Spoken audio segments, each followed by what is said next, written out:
It's also National Bunt Day. The what? Bundit. Bundita. Bundit Like a day. bunt cake. Like abundant cake. Oh, like abundant. Abundant bunt cake. Hey, abundant bunts. That's Abundant butts. I should open that. A cake shop. But they already have like a bunt. Abundant bunts. I love it. That would be fantastic. And just But not abundant. inappropriate enough. Not abundant bunts. Just abundant. And do. Abundant. Got it. Okay. I got you. Yep. But then it just sounds like a butt dent. No, because the U in dunt would be Dent. the shape of the cake so that you would know what it is. Because, you know, a bunt cake It'd kind be of. upside down, would it? No. It's flat on the bottom and then rounded around the edges. But it has the hollow center. So it kind of looks like a U if it's sitting there. It looks like an upside down U because it's flat on the bottom and round on the top, right? That's It an would be N. Right. That's what I'm saying. No. You said the U. You said you were replacing the U. Yeah. That's an N. That's a U. It would have to be upside down. No. Well, I know. No, give me a pen so I can draw this out for you and show you. Give me a pen. Y'all understand what I'm saying. No, I think that they understand what I'm saying. I really do. If you're looking at it from the side, it would be shaped like this.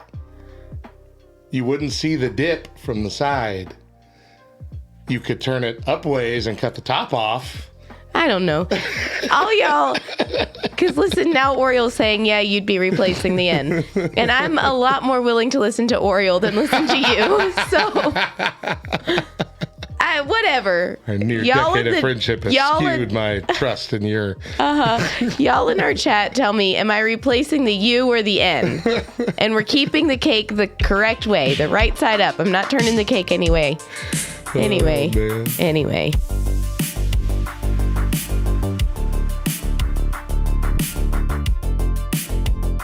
Well, now it's time for our news update. And Here are 3 real news stories that you may not have heard. today's news stories have a theme. And it's chicken and video games. What kind of theme is that? You ready? Is that even a thing? We're going to start with... I've missed out on something, haven't We're I? going to start with chicken. And this one might actually be familiar to KY Redhead in our chat because she sent me a meme that I'm not sure she realized was real of a man who has been eating rotisserie chickens every day. Here's the headline. Philadelphia man doesn't recommend eating 40 rotisserie chickens due to health concerns. Philadelphia man who set himself a challenge of eating a whole rotisserie chicken, a whole one, every day for 40 consecutive days has said it has affected his health. The chicken man has amassed global attention for his dedication to consuming chicken and finally completed his 40-day goal on November 6th. He posted photos and even posted like posts on all around his town saying, "Come watch me eat this last chicken." He's documented that he's eaten it. He's gone viral. Hundreds attending that final sitting at an abandoned pier in Philadelphia. So I need to know what the health concerns are. Let me get to it here. A lot of filler here. But yeah, KY sent me a photo of that flyer that he put up around town. And the meme was just like, imagine like telling your wife, "Hey, I'm gonna go see a show." And it's just you watching a dude eat a rotisserie chicken. Let's see. Where are the health concerns? I did not. I thought you were like cussing up in here. Attendees weighed in on the spectacle. One said, "I feel like the rest of American society has turned into a kind of dystopian, capitalist, meaningless, soulless hellscape. So we've all become, how do you say that? Nihilists? Nihilists? I think that's it. And something like this, that's not done with a profit motive or really any meaning at all is refreshing. Another said, there's no broader meaning here. I don't think there's anything to take out of it as far as a moral lesson. It's just a guy eating chicken. All right, so here's the chicken man told Billy Penn that he felt really gross after devouring his 40th bird. And when asked if he would do a similar challenge with a different food item, he said, never again, never, never again.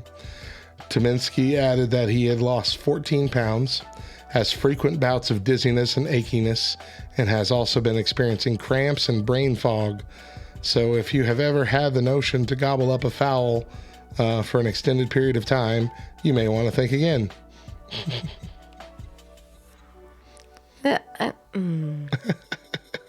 Okay, I have so many questions. Did he eat anything else? Was it just the chicken that he ate? Just a whole rotisserie chicken. That's it. Because that could explain the health concerns. Right. You have to have different things. You have to know. Second of all, nihilists. Thank you. That's what I was trying to get to. I got brain fog going on here. Second of all, like how do we know that he didn't get a sorry for him, but that 40th chicken was just a bad chicken? Well, I'm sure he said he was feeling bad before that. I don't think he was feeling all of that just after that one chicken. Maybe. I don't know. I have all the questions. All the questions. Like, when am I going to be healthy again? All right, so we're going to stick with chicken, but we're going to cross into gaming. Here we go. McDonald's is bringing us the McCrispy gaming chair to mark the downfall of man. This is an opinion article that's sharing this news. Okay. So let me see who's the author of this. Katie Wickens. She says, I thought today would be normal. A boring Monday in the office. I reply to some emails, write a news post, and check Twitter to see if anything's popping off, only to discover the de-evolution of man has now officially begun. Our descent into apehood starts now with the new McDonald's gaming chair, aka the McCrispy. This is a real chair, black and white chair that is emblazoned with the McCrispy logo. It features like two panels on the side of the chair that hold a fry holder, a drink holder, two dip holders, a hot box to keep your McCrispy sandwich warm while you're gaming. No, a built-in they couldn't name it anything else other than a hot box? A built-in napkin holder and two reusable napkins with the McCrispy branding on it, a stain-proof leather treatment so you can enjoy your McCrispy in peace, and modular armrests to allow users to swap their McCrispy to different sides. This thing is ridiculous. Are you looking it up now? Yes. Yeah. So this is a Facebook competition in order to get this chair. So there's only going to be one on McDonald's Facebook page. It is a real palpable gaming chair that you can win. There's four. There's only 4 in the entire world, which means we shouldn't be seeing every streamer with questionable revenue streams sporting one of these babies, though this may yet open up a terrifying opportunity for corporations to follow suit. Also, in the image that I'm looking at, like, that's a giant thing of fries. I've never seen a thing of fries that big. Is that the old supersize? Maybe, but it's massive. It's like a shoebox worth of fries. I know in Japan, they have one that's like twice as wide. It's like a 2-person fry. Yeah. And it's huge, just full of fries. Maybe that's it. But anyway, the fact that this exists aside, why would you name it after your crappiest sandwich? Why wouldn't it be the Big Mac gaming chair? Why is it the McCrispy? Hey, the Big Mac gaming chair would have been so much better. Right, so much better. So much better than the McCrispy. Like, none of McDonald's chicken sandwiches have ever been great. Have ever been top tier. Never. Just avoid it. Yeah. Call it the chicken nugget chair. I don't care. Chicken nuggets are bomb. Go for it. I'd buy a nugget chair. Nugget chair. All right, and now we're going to move on just into gaming here for our last one. Oculus founder has invented a lethal virtual reality headset. You die in the game, you die for real. November 6th is the date in the Japanese light novel Sword Art Online when a fictional VR company debuts the Nerve Gear, that can kill its wearer. The conflict of the novel leans heavily on the classic trope, die in the dream, die for real. Fans of Sword Art Online understandably love the Oculus Rift VR gaming system, as it's the closest thing to the book that really exists. In Japan, it's the second biggest market for the gaming system. And in that way, it makes sense that Palmer Luckey, the founder of Oculus VR, would do something on November 6th to celebrate that novel. On his blog, he posted the following statement. The good news is we are halfway to making a true nerve gear. The bad news is that so far, I've only figured out the half that kills you. The perfect VR half of the equation is still many years out. Luckey has built a VR headset that will kill you in real life if you die in the game. It has 3 explosive charges that will go off if the display shows a certain wavelength of red. So there's like, you put it on like a normal Oculus headset and there's like 3 explosive charges right here, right above your eye line. He wants to add a tamper-proof lock that will set off the explosives if you try to remove the system before the game is finished. What are your thoughts so far, Mo? This is stupid. My thoughts are this is the dumbest thing I've ever heard, and why is he not being arrested at this point? It's actually just a piece of office art, thought-provoking reminder for the unexplored avenues in game design. It's just a love letter to this show, or the book rather, the novel. Okay.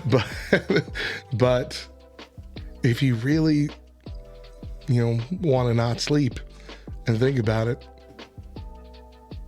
what stops you from getting to that point? Like even Star Trek, which was supposed to be, represent this kind of utopian version of society, at least on Earth. There's no money anymore, and there's no wars on Earth anymore, and everybody gets along, and it's kind of like the best of humanity. Even they could program their holodecks to headphones went out again. Could program their holodecks to take all the safety measures off and be lethal. You could die in the holodeck. Did you lose your headphones too? No, I barely can hear you, but it could just be because my ears are clogged. Test. No, I'm coming through. Okay. Anyway, even Star Trek said, set their holodecks to where you could turn off the safeties and you could die in the holodeck. Like, is that something that we're going to shoot for as a society? No, eventually, it's the not. ability to really die in whatever I don't- game you're playing? No. I can't. Can we move on? We're done. What if we set it up just for the people that just for old people that are ready to go? They're like, let's go out just with one final fun video game run.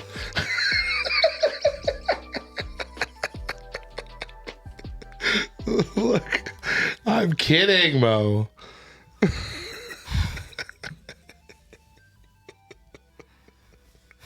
Playing Among Us VR.